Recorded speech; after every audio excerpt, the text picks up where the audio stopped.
എല്ലാവർക്കും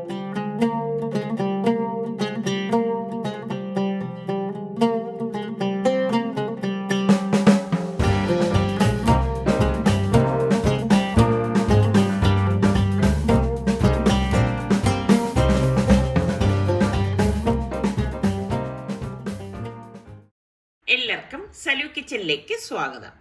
അപ്പം ഇന്ന് നോമ്പ് തുറക്കാൻ വേണ്ടിയിട്ട് ഞാൻ ഒരു പുഡിങ് ഉണ്ടാക്കുന്നുണ്ട്. അപ്പം അതിന് വേണ്ടിയിട്ട് ഞാൻ ഇവിടെ ഈത്തപ്പഴമാണ് എടുത്തിരിക്കുന്നത്.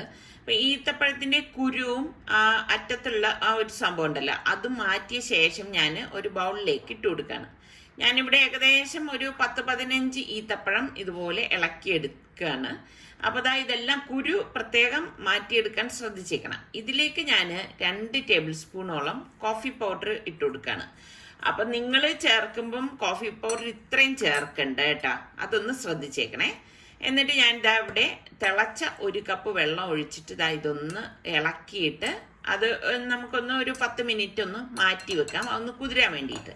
അപ്പം അത് കുതിർന്ന ശേഷം ഇവിടെ തണുത്തിട്ടുണ്ട്, അത് ഞാൻ മിക്സിയുടെ ജാറിലേക്ക് ഇട്ട് കൊടുക്കുകയാണ്. അപ്പം നിങ്ങൾ പ്രത്യേകം ശ്രദ്ധിച്ചേക്കണം കുരു ഇല്ല എന്നുള്ള കാര്യം. ഇനി നമുക്ക് ഇതിലേക്ക് 2 വലിയ സ്പൂണ് പഞ്ചസാര ഇട്ട് കൊടുത്തിട്ട് ഇതൊന്ന് അടിച്ചെടുക്കുകയാണ്. അപ്പം കുരു ഉണ്ടെങ്കിൽ മിക്സിയുടെ ജാറിൻ്റെ ബ്ലേഡ് ഒടിഞ്ഞു പോകും. അപ്പം ഞാനൊരു ബൗളിലേക്ക് 2 ടേബിൾ സ്പൂണോളം കോൺഫ്ലോറും കുറച്ച് വെള്ളം ഒഴിച്ച് ഇതൊന്ന് കലക്കിയെടുക്കുകയാണ്. അപ്പോൾ ഈ കോൺഫ്ലോറിൻ്റെ അളവ് നിങ്ങളുടെ അളവിനനുസരിച്ച് എടുക്കുന്നതിനനുസരിച്ച് കൂട്ടുകയും കുറയ്ക്കുകയും ചെയ്യാം കേട്ടോ.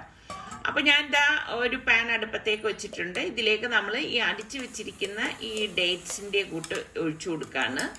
നല്ല തിക്കായിട്ടാണ് ഞാനിപ്പോൾ ഇവിടെ അടിച്ചെടുത്തിരിക്കുന്നത്. ഇതിലേക്ക് ഞാനിവിടെ 1/2 ലിറ്റർ പാൽ ഒഴിച്ചു കൊടുക്കുകയാണ്. ഗ്യാസ് ഓൺ ചെയ്ത് കൊടുത്തിട്ടുണ്ട് കേട്ടോ. എന്നിട്ട് 1/2 ലിറ്റർ പാലും കൂടി ഇതുപോലെ ഒഴിച്ചിട്ട് നന്നായിട്ട് കട്ടയില്ലാതെ ഒന്ന് ഇളക്കി കൊടുക്കണം. ഒരു വിസ്ക് കൊണ്ട് ഇളക്കി കൊടുത്താൽ മതി. അപ്പം മിക്സിയുടെ ജാറിൽ തന്നെ ഞാൻ ഏകദേശം ഒരു 1/2 കപ്പ് വെള്ളം ഒഴിച്ചിട്ട് വീണ്ടും ഒന്ന് ഒഴിച്ചു കൊടുക്കുന്നുണ്ട്. അപ്പോൾ ഇതുപോലെ കൈയെടുക്കാതെ ഒന്ന് ഇളക്കി കൊടുത്തോണ്ടിരിക്കുമ്പോൾ തന്നെ നമ്മൾ ഈ കലക്കി വെച്ചിരിക്കുന്ന കോൺഫ്ലോർ ഉണ്ടല്ലോ, അത് ഇതിലേക്ക് ഒഴിച്ചു കൊടുക്കാം. അപ്പോൾ ഈ ഒരു പുഡിങ്ങിന് തിക്നെസ് കിട്ടാൻ വേണ്ടിയിട്ടാണ് നമ്മളിവിടെ കോൺഫ്ലോർ യൂസ് ചെയ്യുന്നത്.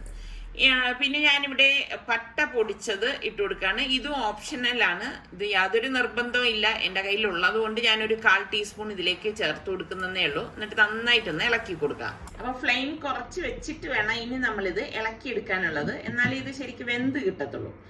അപ്പോൾ ഇളക്കി ഇതുപോലെ തിള വരുന്ന ആ സമയത്ത് ഇതിങ്ങനെ കുറുകി വരും. ഓവറായിട്ട് കുറുകേണ്ട ആവശ്യമില്ല, ഇത്രയും മാത്രം മതിയാകും.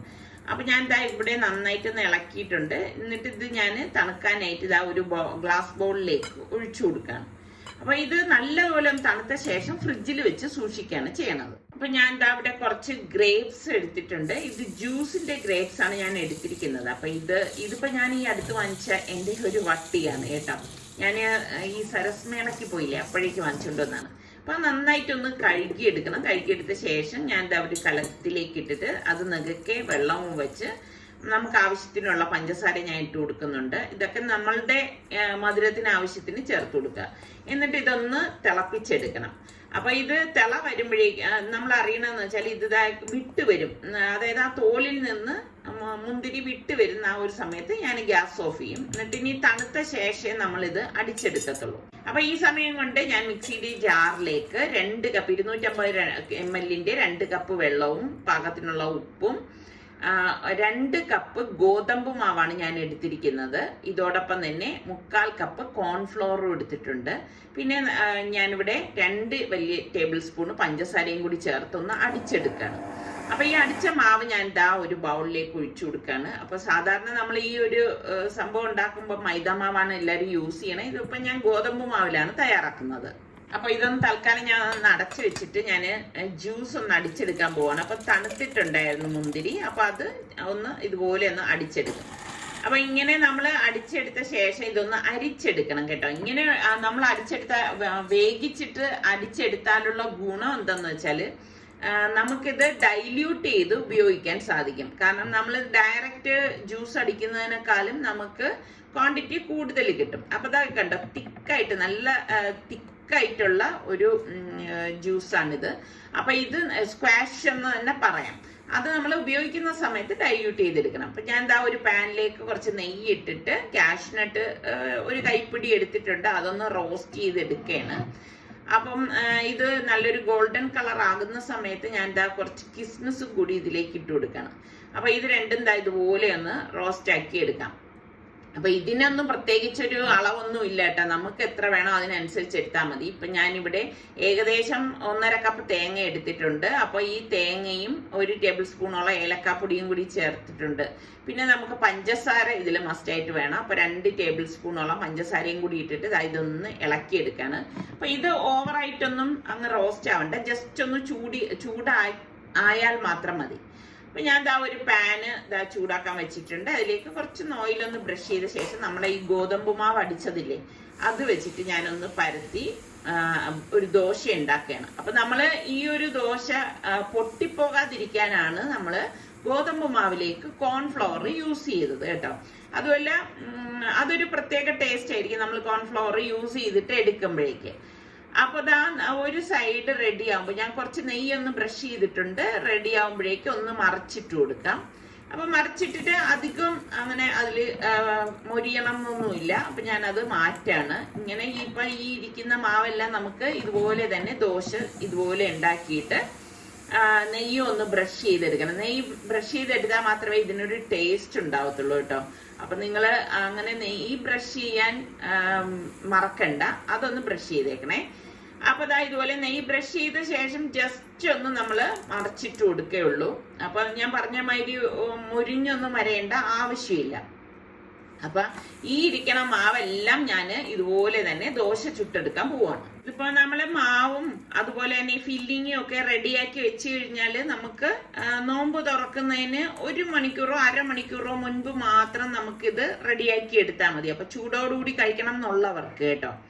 അപ്പൊ ഞാനിതെല്ലാം റെഡിയാക്കിയിട്ടുണ്ട്. അപ്പൊ ഇനിയിപ്പോ ഞാൻ ഒരു പരന്ന ഒരു ബൗളിലേക്ക് 2 മുട്ട പൊട്ടിച്ചൊഴിച്ചു കൊടുക്കാണ്.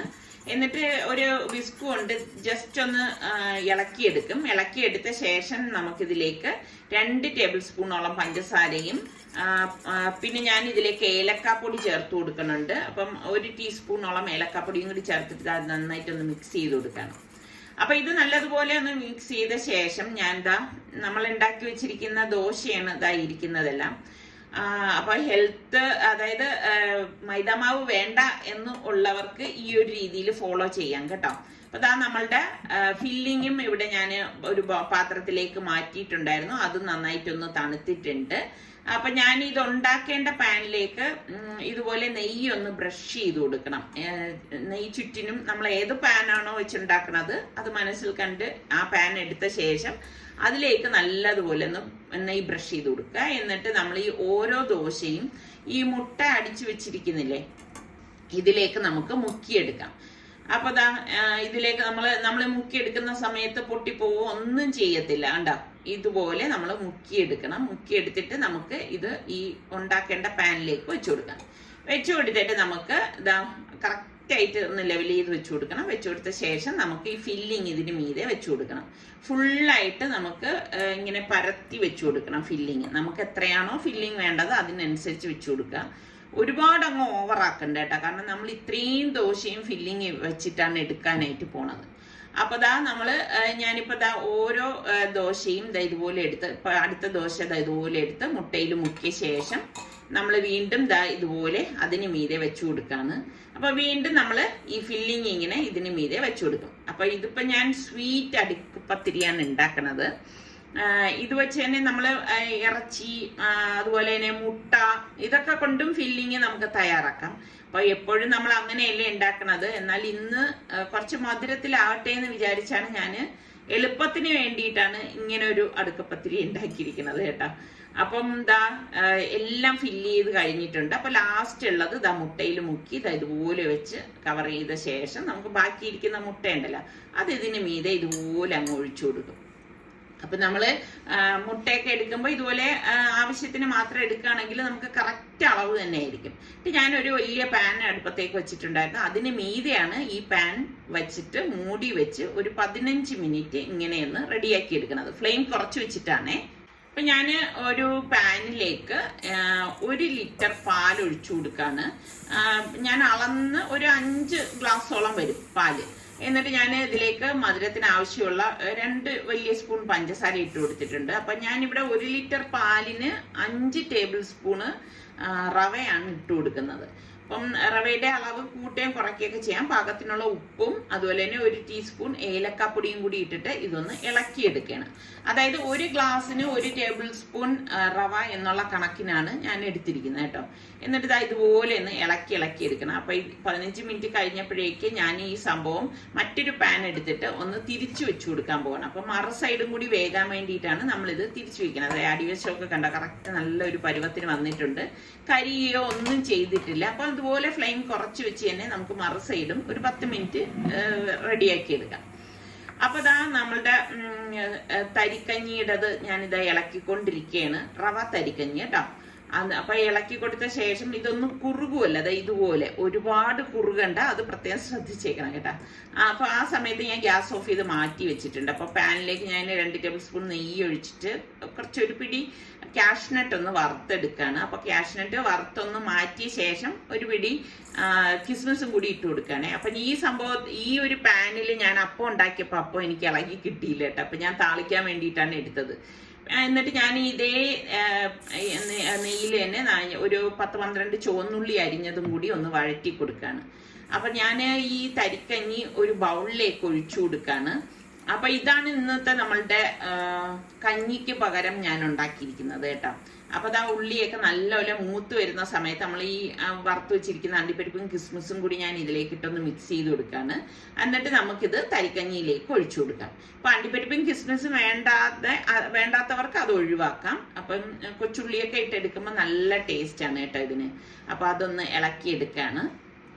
അപ്പൊ നമ്മളുടെ തരിക്കഞ്ഞി ഇവിടെ റെഡി ആയിട്ടുണ്ട്.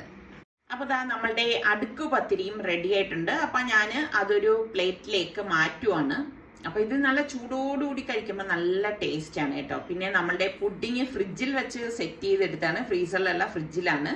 അപ്പൊ അതും ഞാൻ ഗ്ലാസ്സിലേക്ക് ഒന്ന് സെർവ് ചെയ്യാണ്. അപ്പൊ നമ്മള് ഈ നോമ്പ് തുറന്നു കഴിഞ്ഞാല് പിന്നെ ഭക്ഷണമൊന്നും കഴിക്കത്തില്ല രാത്രി.